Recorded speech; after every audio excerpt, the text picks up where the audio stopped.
Пануры Лукашенко і яго радасны губернатар, крыўдлівыя чыноўнікі і патэнцыйныя мігранты, а таксама бяда ў Віцебску і барадатая жанчына з сацыяльных сетак. Вітаем, сябры! Гэта наша Ніва і зараз мы ўсё вам раскажам.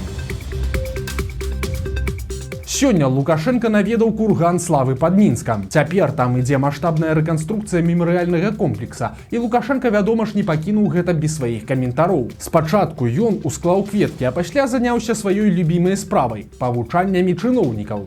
Лукашенко выслухаў вялікую справаздачу пра рэканструкцыю ад кіраўніка Мінскай вобласці Турчына, загадаў чыноўніку не раскідвацца грашыма і не ляпіць празмернасцю, а пасля запатрабаваў і даклад па ўраджаю. Гэта, канешне, жарты, але ж склалася ўражанне, што Лукашенко застаўся незадаволены надта ўжо бадзёрай і пазітыўнай справаздачай свайго губернатара, бо некалькі разоў ён панура перабіваў чыноўніка, пытаючыся зусім пра іншыя тэмы, нібыта шукаючы да чаго даколупацца. Але ж не выйшла, бо у Турчына на ўсё былі падрыхтаваныя адказы. В этом году, значит, впервые область получила более 300 тысяч рапсов. Мы к этому шли 4 года, и, конечно, мы планку ставим чуть выше. Вот когда ты закончишь строительство комплекса и переведешь коробку?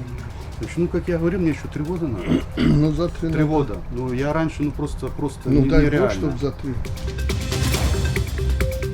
Новая прыдумка беларускіх чыноўнікаў. У характарыстыкі бюджэтнікаў пачалі ўносіць даныя пра наяўнасць апастыля дыплома. Такая характарыстыка знаходзіцца ў асабістай справе кожнага работніка дзяржаўнай установы, якая вядзецца ў аддзеле кадраў. Кепскія запісы ў гэтай справе могуць ускладніць кар'ерны рост ці пераход на іншае прадпрыемства. Як кажуць суразмоўцы нашай Нівы, якім давялося сутыкнуцца з новай практыкай, з нядаўняга часу ў характарыстыкі стала ўносіцца інфармацыя аб апастыляванні дыпломаў. Мінадукацыі імаверна перадае гэтую інфармацыю на прадпрыемствы, а пасля такога работніка могуць чакаць і размовы з КДБшнікамі, якія цяпер працуюць амаль на кожным прадпрыемстве намеснікамі дырэктараў па кадрах. Лукашэнкаўцы глядзяць на гэта так: тыпу, зрабіў апастыль дыплома, значыць, не плануеш заставацца ў Беларусі, адпаведна, на павышэнне не разлічвай. Тую ж інфармацыю пацвярджаюць і медыкі, якія апастылявалі свае дыпломы, але працуюць у Беларусі. Наяўнасць такога апастыля для дактароў цяпер лічыцца негатыўным фактарам.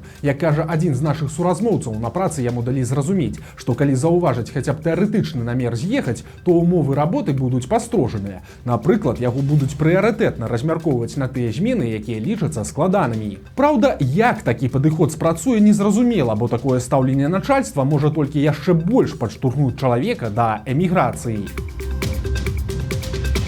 Гальванізацыя трупа працягваецца. Лукашенко падпісаў новы указ пра падтрымку арганізацыі спажывецкай кааперацыі. Калі коратка, то гэтым указам прадугледжваецца шэраг мер па дапамозе. Напрыклад, загадваецца купіць 240 спецыяльных аўтамабіляў з гандлёвымі фургонамі, рамантаваць гандлёвыя аб'екты за грошы мясцовых бюджэтаў і гэтак далей, а таксама накіроўваць сродкі мясцовых інавацыйных фондаў на мэты аўтаматызацыі гандлёвых аб'ектаў арганізацыі Белкаапсаюза. І вось тут што цікава. Белкаапсаюз – гэта добры прыклад таго, як зарабляе, а дакладней губляе грошы беларуская дзяржава.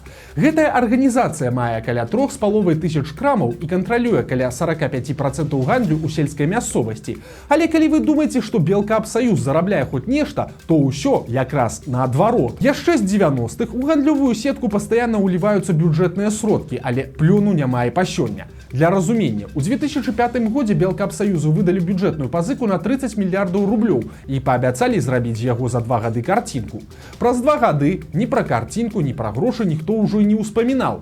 Чым далей, тым справы ў гэтай арганізацыі ішлі ўсё горш. Калі ў 2010 годзе доля Белкаапсаюза на рынку складала 12%, то да 2020 года яна скарацілася да 4%, а ў 2023 годзе была ўжо толькі 3%. Пры гэтым заробкі там адны з самых нізкіх у галіне, а большасць арганізацый застаюцца глыбока стратнымі. Не дапамагалі ні пагрозы навесці ваенную дысцыпліну, ні змены начальнікаў. Белкаапсаюз застаецца чорнай прорвай, у якую перыядычна запампоўваюць усё новыя і новыя грошы, якія там проста знікаюць. Красамоўны прыклад. На думку Інесы Караткевіч, дырэктаркі арганізацыі, аўталаўкі Белкаапсаюза увогуле нельга лічыць бізнесам. Па яе словах, гэта сацыяльная нагрузка. Яна адкрыта кажа, што адзін яе аўтамагазін, які абслугоўвае 12 населеных пунктаў, не толькі не прыносіць ані капейкі, а яшчэ і нясе страты ў 2140 рублёў штомесяц. І вось пры ўсіх гэтых праблемах дзяржава упарта не хоча аддаваць складанае пытанне прыватнікам і працягвае трымацца за той Белкапсаюз, закидываючы туды ўсё новыя і новыя грошы.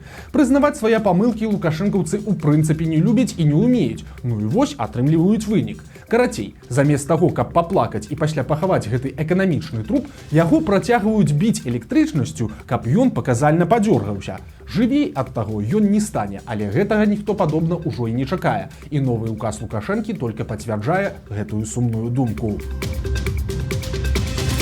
Бяда адбылася ў Віцебску. Падчас трэніроўкі па футболе ў мясцовай дзіцячай спартыўнай школе на маленькага спартсмена упалі вароты. Хлопчыка забрала хуткая і яго адразу паклалі ў рэанімацыю. Сітуацыя, на жаль, вельмі сур'ёзная, бо ў малога цяжкая чэрапна-мазгавая траўма, удар галаўнога мозгу і грудной клеткі, а таксама пералом чэрапа. Пасля вялікага кансіліума малога перавезлі ў Мінск у РНПЦ неўралогіі і нейрахірургіі. Вядома, што яму ўсяго 9 гадоў. Следчыя ўжо заявілі, што завялі крымінальную справу, праўда, каго абвінаваціць у бядзе пакуль не зразумела. Таксама заварушыліся і чыноўнікі. Міністр спорту Кавальчук паведаміў, што трымае сітуацыю на асабістым кантролі. 3 смерці за адны суткі адбыліся на беларускіх дарогах. Пад Лагойскам 24гадовая дзяўчына не справілася з машынай і вылецела на сустрэчную паласу, дзе урэзалася ў іншае аўто. У выніку загінула і сама кіроўца, і яе пасажыр. А на трасе Мінск-Магілёў са сваім аўтамабілем не даў рады мужчына-кіроўца. Ён хацеў перастроіцца ў іншую паласу, але урэзаўся ў грузавік. Кіроўцу з цяжкімі траўмамі забралі ў бальніцу, а яго 19гадовая пасажырка загінула на месцы. Тым часам у Беларусі нечаканы гандлёвы рэкорд. Наша краіна стала найбуйнейшым імпарцёрам польскіх яблыкаў за першыя 4 месяцы, купіўшы ў палякаў ажно 22 тысячы тонн пладоў. Чаму так шмат? Варыянты 2. Альбо беларусы жыць не могуць без хрусткіх польскіх яблыкаў, альбо пасля такая прадукцыя ідзе далей у Расію. Адметна, што ў гэтым спісе яблычных пакупнікоў пасля Беларусі ідуць краіны Азіі з пяскамі і стэпамі. На другім і трэцім месцы, адпаведна, Казахстан і Манголія. У Гомелі былыя баксёры выпілі і зладзілі спарынг, і ўсё скончылася трагедыяй. 2 прыяцелі гамельчукі ў красавіку выпадкова сустрэліся на вуліцы і вырашылі гэтую сустрэчу адзначыць. Купілі алкаголь і адправіліся дадому да аднаго з іх. Абодва мужчыны ў мінулым баксёры. Адзін быў майстрам спорту, а другі кандыдатам. У нейкі момант прыяцелі, якія добра выпілі, вырашылі зладзіць баксёрскі спарынг.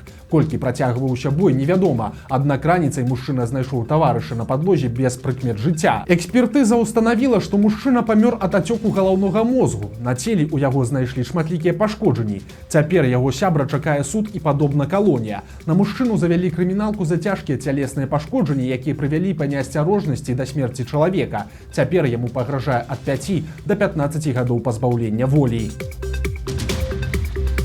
Вялікі брат сочыць за беларусамі нават у самыя інтымныя моманты іх жыцця. Незвычайную дэталь заўважылі наведнікі прыбіральні ў Жодзінскім доме культуры. Аказалася, што проста над унітазамі там стаіць камера відэаназірання. Але праблема тут не толькі ў тым, як расслабіцца над такім няспынным наглядам. Па беларускіх законах камеры назірання забаронена ставіць у душавых кабінах, раздзявалках і прыбіральнях, бо яны не лічацца месцамі агульнага карыстання. Праўда, хто, чаму паставіў тую відэакамеру і ці знялі яе ў выніку, пакуль невядома. З'явіліся першыя ахвяры жніва. У Нясвіжскім раёне слесар загінуў пад коламі камбайна. Мужчыны ўтраіх рамантавалі тэхніку, калі пачаўся дождж. Яны вырашылі загнаць камбайн пад дах, а слесар пад'ехаць на прыступцы ў кабіну. У выніку ён не ўтрымаўся і ўпаў проста пад колы. Пазней стала вядома, што і той няшчасны слесар і кіроўца камбайна былі пад градусам. Яны разам выпівалі проста падчас працы. Следчыя ўжо завялі справу за прычыненне смерці па неасцярожнасці. Пакаранне за такое да 3 гадоў калоніі. А ў іншых гаспадарках працягваюць гарэць камбайны. У Пружанскім раёне работнік, які кінуўся тушыць тэхніку, быў шпіталізаваны з апёкамі. Цяпер мужчына ў рэанімацыі, а камбайн і 6 тонн збожжа ў ім згарэлі цалкам. Надвор'е сёлета зусім не шкадуе Беларусь. У дзень вялікая залева зноў абрынулася на Мінск. Вось так, напрыклад, было ў раёне станцыі метро «Маладзёжная». Пластыкавая дарожная агароджа раптам ператварылася ў сапраўдныя буйкі. Таксама праз залітая вадою вуліцу ў некаторых раёнах сталіцы спыніўся грамадскі транспарт. Праблемы са здароўем і абразы ў каментах. Маладая расіянка показала, як шчасліва жыць, калі ты жанчына, у якой расце барада. Барада маецца на ўвазе ў самым прамым сэнсе. Праз прыроджаную дысфункцыю кары наднырачнікаў у дзяўчыны адбылася мутацыя аднаго з генаў. Вынік гэтага амаль мужчынская шчаціна на твары, якая можа вырасці ў сапраўдную бародку. Прычым, нягледзячы на такую сваю асаблівасць, дзяўчына шчасліва выйшла замуж і нарадзіла дзіця. У каментарах да яе відэа большасць выказвае падзяку за смеласць і словы падтрымкі. Праўда, хапае і жартаў ці проста абразаў. Але дзяўчына не звяртае на іх увагі. Яна кажа, што адмыслова расказвае пра свае праблемы, каб паказаць іншым жанчынам з падобнымі праблемамі, што яны такія не адны. Вось такія навіны аўторка. Подписывайтесь на канал, ставьте лайки альбо дизлайки и выказывайте заўвагі ў каментарах. И, конечно, читайте нашу Ниву, глядите нашу Ниву и любите Беларусь. До сустрэчы заўтра.